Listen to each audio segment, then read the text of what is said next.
সেই হরিদাস ঠাকুরকে নমস্কার করি, যাহার শ্রী হরিদাসের মৃতদেহ ভূপতিত হইলে যিনি তাহা আপন করে স্থাপন করিয়া নিত্য করিয়াছিলেন, সেই তাহার প্রভু শ্রী চৈতন্য দেবকেও নমস্কার করি। জয় জয় শ্রীকৃষ্ণ চৈতন্য মহাপ্রভু কি জয়।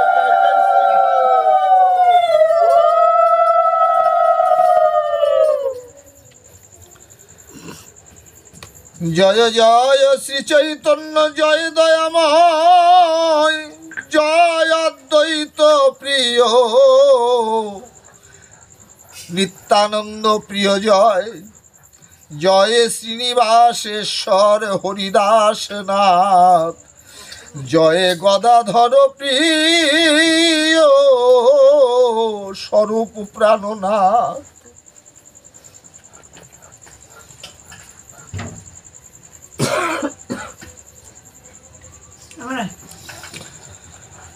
জয় কাশীশ্বর জগদানন্দ প্রাণেশ্বর, জয় রূপ সনাতন রঘুনাথেশ্বর, জয় গৌর দেহ কৃষ্ণ স্বয়ং ভগবান, কৃপা করি দেহ প্রভু নিজ পদদান। জয় জয় জয় অদ্বৈত চন্দ্র চৈতন্যের আচার্য, সচরণে ভক্তি দেহ জয় অদ্বৈত সত্য।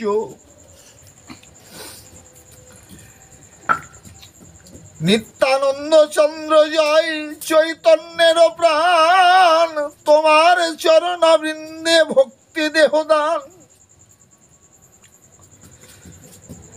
জয় গৌর ভক্তবৃন্দ, গৌর যার প্রাণ, সব ভক্ত মিলি মোরে ভক্তি দেহ দান। জয় রাধে।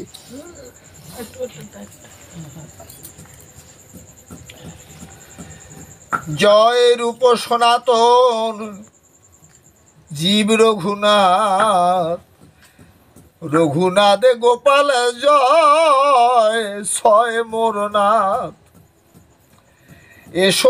এসব প্রসাদে লিখি চৈতন্য লীলাগুণ, জয়সে হইতে লিখি করি আপন পাবন।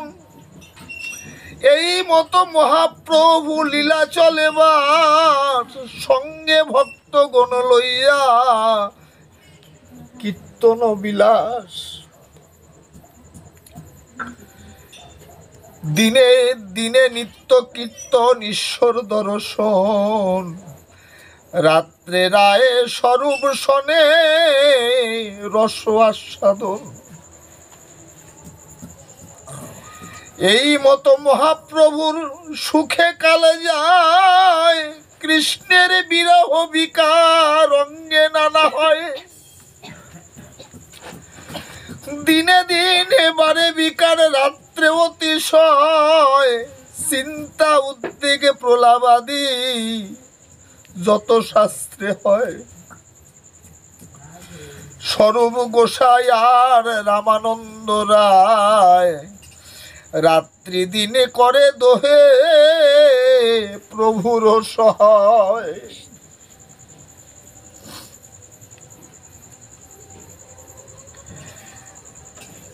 একদিন গোবিন্দ মহাপ্রসাদ লইয়া হরিদাসে দিতে গেলে আনন্দিত হইয়া, দেখে হরিদাস ঠাকুর করিয়াছেন শয়ন, মন্দ মন্দ করিতেছে সংখ্যা সংকীর্তন।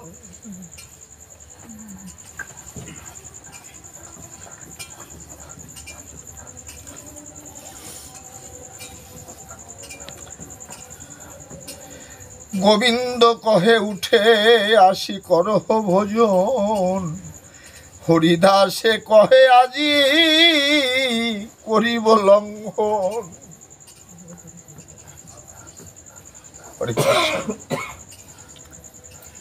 গোবিন্দ দাস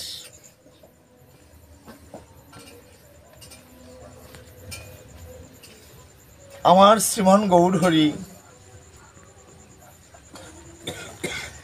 গোবিন্দ দাসের নিকটে মহাপ্রসাদ দিয়ে বললেন, গোবিন্দ যাও, এই মহাপ্রসাদ তুমি নিয়ে গিয়ে হরিদাসকে অর্পণ করে আসো। গোবিন্দ দাস মহা আনন্দিত হয়ে সেই মহাপ্রসাদ মস্তকে করে নিয়ে যখন গোবিন্দ দাসের কুটিরে হরিদাসের কুটিরে গেলেন, গিয়ে দেখতে পাচ্ছেন তখনও হরিদাস ঠাকুরের নাম সংখ্যা পূর্ণ হয়নি। গোবিন্দ দাস ডাকলেন, ঠাকুর ঠাকুর বাইরে বেরিয়ে এসো ঠাকুর, প্রভু যে তোমার জন্য মহাপ্রসাদ পাঠিয়েছে। গোবিন্দ দাসের কথা শ্রবণ করে হরিদাস ঠাকুর মনে মনে চিন্তা করলেন, আজ কি করে আমি মহাপ্রসাদ লাভ করব? আমি তো উভয় সংকটে পড়লাম, কারণ আমার সংখ্যা নাম পূর্ণ না হওয়া পর্যন্ত আমি জলস্পর্শ করি না।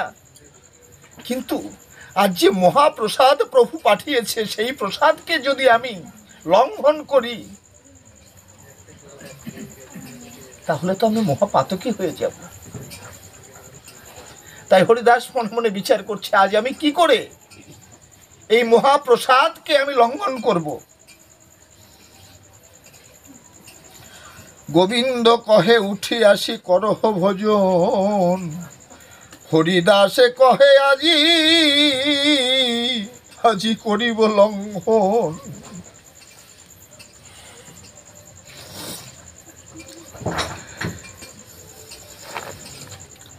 সংখ্যা কীর্তন নাহি পূজে, কি মতে খাইব মহাপ্রসাদ আনিয়াছ কেমনে উপেক্ষিব।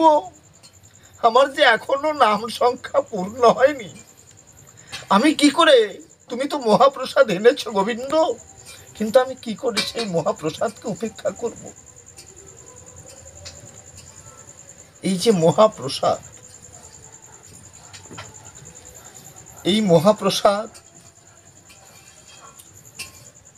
পাওয়া মাত্র সঙ্গে সঙ্গে সেই মহাপ্রসাদ গ্রহণ করা আমাদের সকলের কর্তব্য। সকলের কর্তব্য। দেখুন, বৃন্দাবন লীলায় যখন গোবিন্দ বংশীধ্বনি করলেন, গোপীদের নাম ধরে ধরে যখন বংশীধ্বনি করলেন, বংশীধ্বনি শ্রবণ করে গোপীগণ যে যে অবস্থায় ছিলেন, কোন গোপী গাভী দহন করছিলেন, ভগবান আমার তার নাম ধরে, গোবিন্দ আমার তার নাম ধরে বংশীধ্বনি করেছে, করবার সঙ্গে সঙ্গে কি করলেন? গাভী দহন ভুলে গেলেন, ভাণ্ড পড়ে গেল, ভেঙে গেল, দুগ্ধ পড়ে গেল, সেদিকে যেন কোনো ভ্রুক্ষেপ নেই। শুধু তাই না, কোন গোপী